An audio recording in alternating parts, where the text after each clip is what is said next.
स्वागत है बच्चों।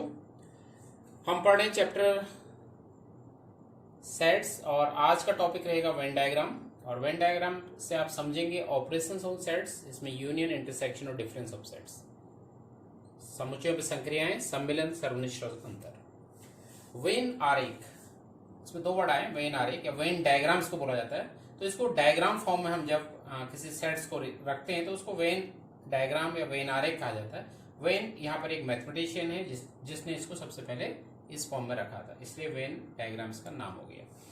अब यहाँ पे क्या करते हैं, कुछ इनको रेक्टेंगल्स के फॉर्म में, इसमें यूनिवर्सल सेट जो होगा उसको हम रेक्टेंगल के फॉर्म में लिखेंगे। सार्वत्रिक समुच्चय जिसको आप बोलते हैं उसको हम लिखेंगे एक रेक्टेंगल। और सेट्स को इसके अंदर हम लिखते हैं वो सर्कल्स में लिखते हैं इस प्रकार से, ए बी ये हो सकते हैं, या फिर इलिप्स के रूप में लिखते हैं, या तो वृत्त के रूप में लिखते हैं या दीर्घवृत्त के रूप में लिखते हैं। तो इस प्रकार से जब इनको लिखा जाता है तब इनको बोला जाता है वेन डायग्राम या वेन आरेख। अब इसमें चीजें, इसी के अंदर हम आपको सबसे पहले बताते हैं यूनियन। ऑपरेशन ऑन सेट्स में यूनियन क्या होता है। ये हम दो सेट का यूनियन ले रहे हैं, ए यूनियन बी। इसमें ए और बी दो सेट्स हैं, इनका हम यूनियन ले रहे हैं या सम्मिलन ले रहे हैं। तो ये मान लो सेट ए है और ये सेट बी है, ए एंड बी दो सेट है। हो सकता है इसका कुछ पार्ट कॉमन हो। तो ए यूनियन बी का मतलब है वो सारे एलिमेंट्स इसमें आ जाएंगे जो कि ए में है या बी में है, एलिमेंट्स ऑफ ए और एलिमेंट्स ऑफ बी।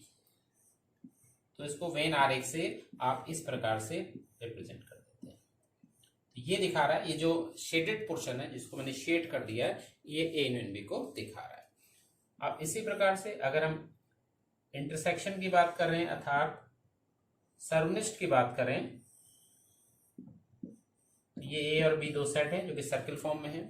सर्वनिष्ठ या इंटरसेक्शन का मतलब होता है इसका जो कॉमन पार्ट है। कॉमन पार्ट का मतलब दोनों सेट्स का पार्ट है। तो ये वाला जो शेडेड पोर्शन है ये दिखाता है ए इंटरसेक्शन बी को। अब एक और चीज मैं आपको बता देता हूं, डिफरेंस। जैसे मान लीजिए सेट ए है और ये सेट बी है।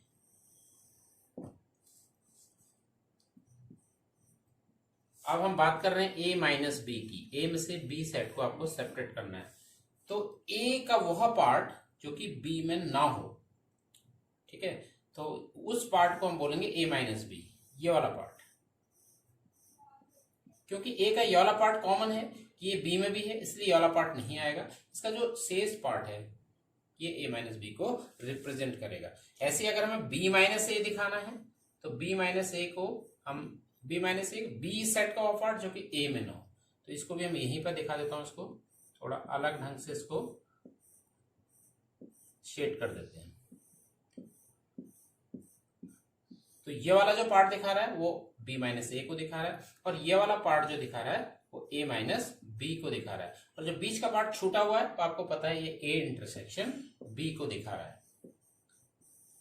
और अगर पूरे को शेड कर दिया जाए वो a यूनियन b को दिखा रहा है। तो ये वेन आरेख रिप्रेजेंटेशन। चलिए कुछ एक्सरसाइज क्वेश्चंस करते हैं। Exercise 1.4 find the union. आपको सम्मिलन ज्ञात करना है, यूनियन ज्ञात करना है। हाँ, दो सेट दिए हुए, सेट यहाँ पर x है 1 3 5, मतलब एलिमेंट्स इसके 1 3 5 है, y के एलिमेंट है 1 2 3। तो हमें निकालना x यूनियन y। यूनियन आप समझ रहे हैं, u के फॉर्म में आप लिखेंगे थोड़ा सा बड़ा साइज का। तो मैंने बताया था x यूनियन सेट में वो एलिमेंट आएंगे जो कि इसमें है या इसमें है, मतलब इन दोनों के एलिमेंट्स आएंगे। तो ये आ जाएंगे 1, देखिए 1 3 5 यहाँ है, 1 2 3 यहाँ है, तो 1 2 3 5। अगर हम 1 2 3 5 है लिख देते हैं तो 1 2 3 5 में इसके भी एलिमेंट आ गए, इसके भी एलिमेंट आ गए। मैंने आपको ये भी बता रखा है ये भी एक सेट होता है। किसी भी सेट में किसी भी नंबर्स को आप रिपीट नहीं करते, दोबारा नहीं लिखते हैं, इसलिए 1 2 3 5 1 3 5 1 3 5 इसके एलिमेंट आ गए और 1 2 3 इसके एलिमेंट भी आ गए। ये होता है यूनियन सेट। इसके बाद थर्ड पार्ट है, इसमें दो सेट्स हैं लेकिन सेट बिल्डर फॉर्म में दिए हैं। x is such that x is a natural number। x एक नेचुरल नंबर है, x एक प्राकृतिक संख्या है और मल्टीपल ऑफ 3 है। तो 3 के मल्टीपल अगर इसको हम रोस्टर फॉर्म में लिखने लग जाएं तो multiple of 3 natural number multiple of 3 के मल्टीपल्स लिखने हैं आपको 3, 6, 9, 12 so on up to infinity. Infinite set है। ऐसी बी एक सेट दिया हुआ है, x is a natural number less than 6, x is a natural number less than 6। तो 6 से छोटे नेचुरल नंबर या प्राकृत संख्या आपको लिखनी है, तो 1, 2, 3, 4 एंड 5। तो अब यहां पर भी हमें क्या निकालना है, ए यूनियन बी। तो ए यूनियन बी जब यहां पर हम निकालेंगे तो आप देख रहे हैं इन दोनों का यूनियन, मतलब इसके और इसके सारे एलिमेंट्स हमें लिखने, लेकिन नंबर को रिपीट नहीं करना है, आपको पता है। तो 1, 2, 3, 4, 5 इसके सारे एलिमेंट हमने लिख दिए। अब ये 3 आ चुका, दोबारा नहीं लिखना है। इसके बाद 6, फिर 9, 12 सो ऑन इनफाइनाइट से। तो इस ढंग से इसको सॉल्व कर। यहां पे देखिए फिफ्थ पार्ट है, सेट ए इसके एलिमेंट है 1, 2, 3 और बी 5 का मतलब इसमें कोई भी एलिमेंट नहीं है। तो this implies A union B. Union B इसके एलिमेंट या इसके एलिमेंट 1, 2, 3 तो यही आएंगे, क्योंकि इसमें तो कोई एलिमेंट है ही नहीं। ठीक है, तो 1, 2, 3 ही आ जाएगा। ये था फर्स्ट क्वेश्चन। अब सेकंड क्वेश्चन आपका है, एक सेट दिया है ए बी, इसके ए सेट है, इसके एलिमेंट है A B, B is another set, B एक दूसरा सेट है, इसके एलिमेंट है ए बी सी। क्वेश्चन पूछा गया is A is subset of B. यहाँ पहला पार्ट इस क्वेश्चन का, क्या ए बी का उपसमुच्चय है। तो इसके एलिमेंट ए बी, यहां भी ए बी सी, तो इसके सारे एलिमेंट यहां पर हैं, तो ठीक है। तो this therefore A is subset of B, ये ट्रू हो गया आपका, क्योंकि ए बी का सबसेट है। ए के सारे एलिमेंट बी में है, ए के एलिमेंट ए बी है, बी के एलिमेंट ए बी सी है, तो ए के सारे एलिमेंट यहाँ है, तो A is a subset of B. Second part है A union B. A union B, A union B का मतलब एलिमेंट ऑफ एक्स ए और एलिमेंट ऑफ बी, तो ये भी देखेंगे आप ए बी सी,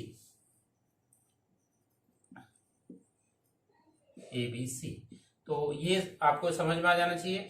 जब भी इस चीज को आप ध्यान में रखेंगे, ए यदि बी का सबसेट होता है तो ए यूनियन बी की जो वैल्यू होती है वो बी के इक्वल आएगी, इस बी के इक्वल आएगी। तो यहां पर भी देख रहे हैं आपको एबीसी आ गया, एबीसी बी के इक्वल आ गया।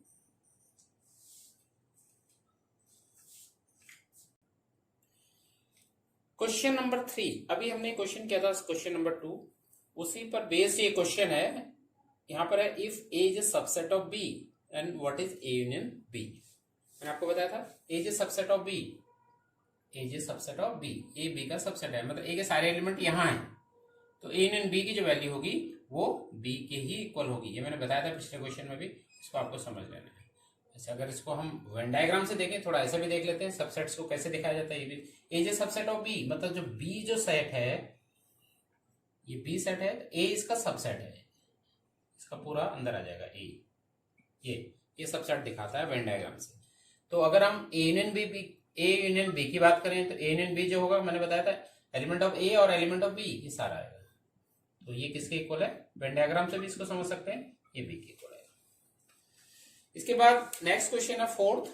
इसमें आपको A B C D 4 sets दिए हैं और इनके एलिमेंट्स दिए हैं। तो आपसे कुछ चीजें पूछा गया है।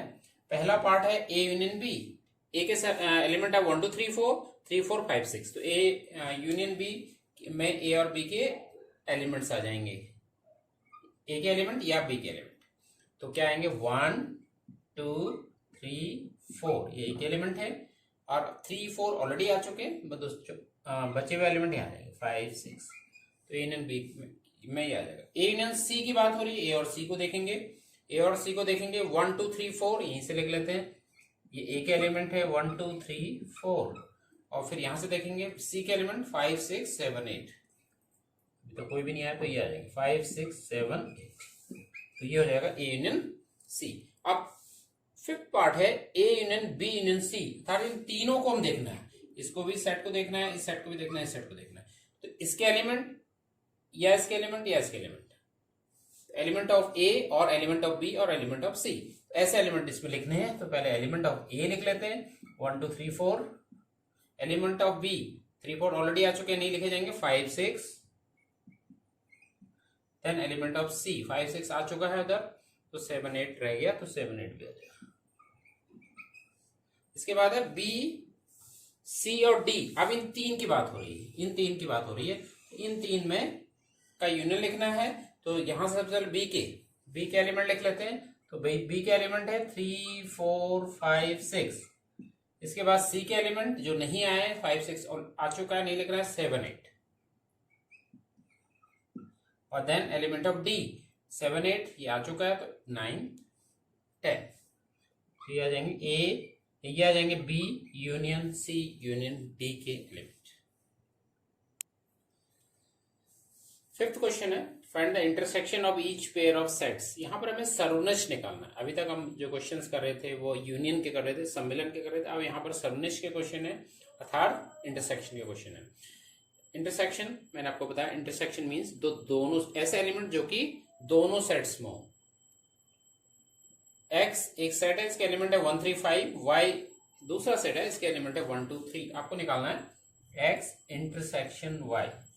इंटरसेक्शन जस्ट यूनियन का उल्टा सिंबल है। यूनियन आपको दिखाने का तरीका ये है, तो इंटरसेक्शन को वैसे दिखाते हैं। तो कहने का मतलब ऐसे एलिमेंट जो कि इसमें भी हैं और इसमें भी है, element of X and element of Y करके देखा जाता है। तो ऐसे एलिमेंट जो कि कॉमन होते हैं वो यहाँ पे लिए जाते हैं। तो यहाँ पर इसके एलिमेंट 1, 3, 5 है, इसके एलिमेंट 1, 2, 3 है। तो आप देख रहे हैं 3 जो एलिमेंट है दोनों जगह है, तो ये कॉमन है, यही इंटरसेक्शन में आएगा सिंपली। यहां पर देखिए सेट बिल्डर फॉर्म में है, थोड़ा सा इसको हम रोस्टर फॉर्म में चेंज कर लेते हैं, तब आसानी हो जाएगी। X A is a set, X is such that X belongs to N. X एक नेचुरल नंबर है, एक्स एक प्राकृतिक संख्या है, और एक्स की जो लिमिटेशन है X is greater than 1 and less equal to 6। तो 1 से बड़े नेचुरल नंबर्स आपको लेने हैं, तो 2 से स्टार्ट करेंगे और 6 तक लेने, क्योंकि 6 भी इंक्लूड है। तो 2, 3, 4, 5 एंड 6 ये रोस्टर फॉर्म हो जाएगा। यहां पर बी एक अनदर सेट है, दूसरा सेट है, X is such that X belongs to N and X is greater than 6 and less than 10। 6 से बड़े नेचुरल नंबर लेने तो 7, 8 एंड 9, क्योंकि 10 से छोटे लेने। तो ये दो सेट आपने लिख लिए, ये आपने लिख दिए रोस्टर फॉर्म में। अब हमें क्या करना है, इन दोनों में हमें इंटरसेक्शन देखना है।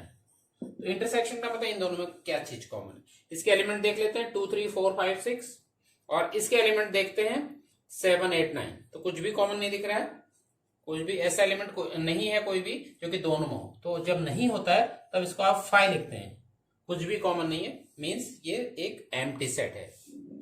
यहां पर फिफ्थ पार्ट है क्वेश्चन का, ए 1, 2, 3 इसके एलिमेंट है, बी में कोई एलिमेंट नहीं है। तो कॉमन कह रहा है इसमें, कुछ भी कॉमन नहीं रहा, कुछ भी का कॉमन नहीं होता। जब भी हम सेट की बात करते हैं, दो सेट में अगर कुछ भी कॉमन नहीं है तो उसके इंटरसेक्शन को हम क्या लिखते हैं, 5 लिखते हैं। तो आज के लिए इतना ही। Thank you very much.